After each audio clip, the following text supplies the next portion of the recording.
Merhaba craft tutkunları, hoş geldiniz. Bu hafta sosyal medya dünyasında çok popüler olan Spotify koduyla yapabileceğiniz nakışları ve şeffaf çerçeve yapımını denemek istedik. Bu kodla yapılan ürünleri çok uzun zamandır görüp yapmak istiyorduk. Sevgililer Günü için de ilk olarak nakış panosu yapmak istedik ancak bunun başarısızlıkla sonuçlanması üzerine hem çizimleri hem kendin yap stickerları kullanarak bir çerçeve hazırlamaya karar verdik. Şimdi gelin ilk önce Spotify kodunu nasıl alabileceğinizi gösterelim. Sonra da birkaç farklı yöntemle nakış denemelerine ve çerçeve yapımına bir bakalım. İlk önce Spotify kodunu almaya bakalım demiştik. Öncelikle Spotify'da seçtiğim şarkıyı buluyorum. Sonrasında bu şarkının yanındaki 3 noktaya tıklayıp paylaşa basıp Spotify koduna tıkladığımda da karşıma çıkan bu çizgiler istediğim kod oluyor. Ancak buradan direkt kopyala yapıştır yapamıyorum. Bunun için şimdi başka bir yöntem göstereceğim. Öncelikle şarkının linkini yine buradan kopyalıyorum. Sonra tarayıcıma geçiyorum. spotifycodes.com'a giriyorum.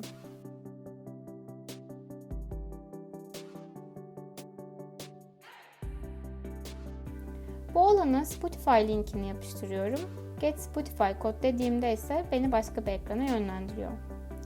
Bu yönlendirdiği ekrandan çizgilerin ve arka planın rengini değiştiriyorum.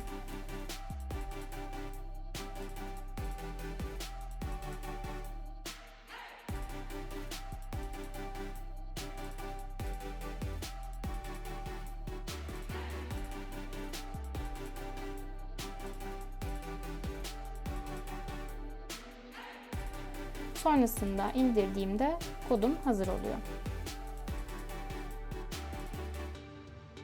Gördüğünüz gibi kodum hazır. Bunu şimdi Word dosyasına yapıştıracağım. Orada da boyutlarıyla birazcık oynuyorum. İsterseniz bunu daha önce gösterdiğim site üzerinden de boyutlarını değiştirebilirsiniz ama bana Word'de değiştirmek daha kolay geldi. Sonrasında da hazırladığım bu kodu basıyorum. Şimdi bu kodu nasıl işleyeceğinizi anlatmakla devam edelim. Ben Pinterest'te dolaşırken burada gördüğünüz gibi bir pano yapmak istemiştim. Açıkçası fazlasıyla denedim, izledim ve farklı birkaç yöntem denedim.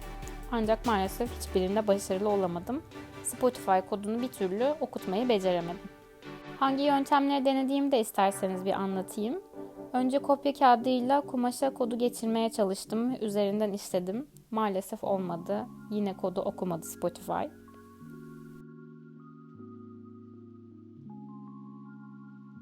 Sonra maket bıçağıyla bir stensil yaptım. Onun üzerinden kumaşa kodu çizdim ve işledim. Maalesef yine olmadı.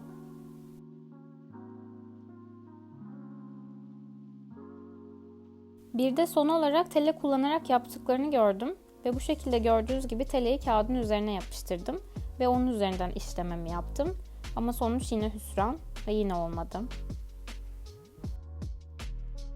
Burada dikkat etmeniz gereken bu çizgilerin boylarını ne eksik ne fazla tam olarak tutturmanız gerekiyor.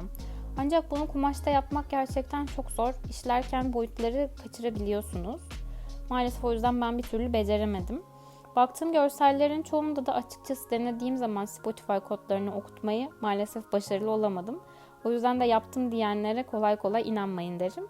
Ama eğer siz boyutları tutturabileceğinize inanıyorsanız bu yöntemlerden birisini deneyerek yapabilirsiniz. O yüzden buyurun challenge'a.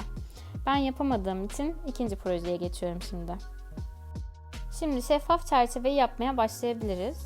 Bunun için benim bir fotoğraf çerçevem vardı. 14x20 cm boyutlarında onu kullandım. Çerçevemin önündeki plastiğe çizimlerini yapacağım. Spotify kodunu da daha önce nakıştan ağzım yandığı için boyutlarına uygun çizmekle uğraşmamak adına kendim şeffaf sticker yapıp sonra üzerine yapıştıracağım. Bu çizimleri Pinterest'ten bulup çıktısını almıştım. Üstteki görseli çizeceğim ben. Ve müzik oynatma barını da yine Pinterest'ten bulup çıkarmıştım. Onu da buraya ekleyeceğim. En altta da Spotify kodu gelecek.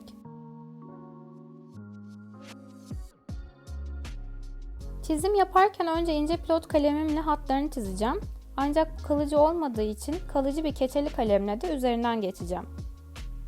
Aslında bir de böyle daha kalın ve daha yoğun bir çizim kalemim var ama bu benim görselim için fazla kalın bir kalem olduğu için bununla maalesef yapamayacağım. Ama siz farklı projelerinizde isterseniz deneyebilirsiniz bu kalemle de çalışmayı. Bu görseli çizmeden öncelikle kayma olmaması adına kağıt bantla buraya sabitliyorum. Sonra da dediğim gibi üzerinden ilk pilot kalemle geçeceğim. Onun üzerine de kalıcı keçeli kalemle çizim yapacağım.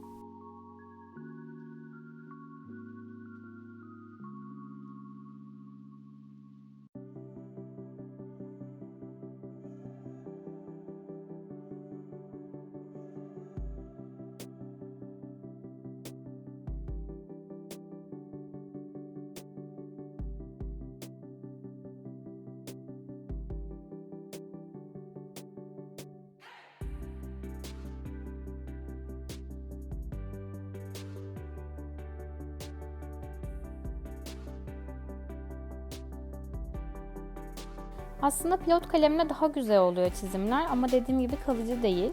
Ben genel hatlarını önce çizmek istedim hata yapmamak için. Siz direkt keçeli kalemle de çizmeye başlayabilirsiniz. Aynı şekilde müzik oynatma barını da çiziyorum. İlk önce şarkının ismini de eklemek istedim buraya. Biraz sonra göreceksiniz, sonrasında beğenmeyip sildim.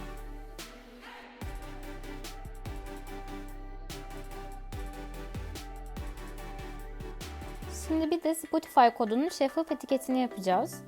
Bunu daha önce Kendin Yap Sticker'lar videosunda biliyorsunuz göstermiştik. O videoyu da kartlara ekliyorum. O nedenle detaylıca göstermeyeceğim. Etiketi yapmak için önce çıktısını aldığım bu kodun üzerine koli bandını yapıştırıyorum. Yapıştığından tam olarak emin olduktan sonra suyun içerisine koyuyorum ve bir süre beklettikten sonra da arkasındaki kağıdı banttan sıyırıyorum. Son aşamada etiketin yapışkanlığını tam olarak kazanmak için de biraz kurumasını beklememiz gerekiyor.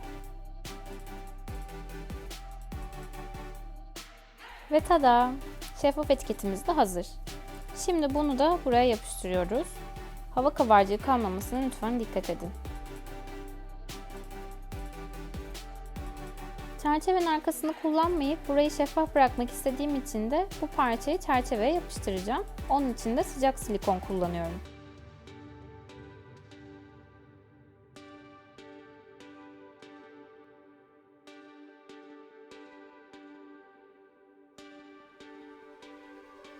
Ve sonunda çerçevemiz hazır. Umarım sizin için de güzel bir Sevgililer Günü hediye fikri olur. Bu çerçeveyi duvara asmak için isterseniz arkasına bir kanca koyabilirsiniz. Ben çift taraflı bantla yapıştırmayı tercih ettiğim için yapmadım. Şimdi de isterseniz bu kodu Spotify'da okutmayı bir deneyelim.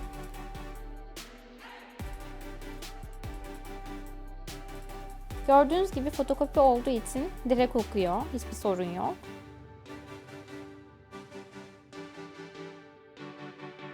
Bir de yaptığım nakışları tekrar bir deneyelim.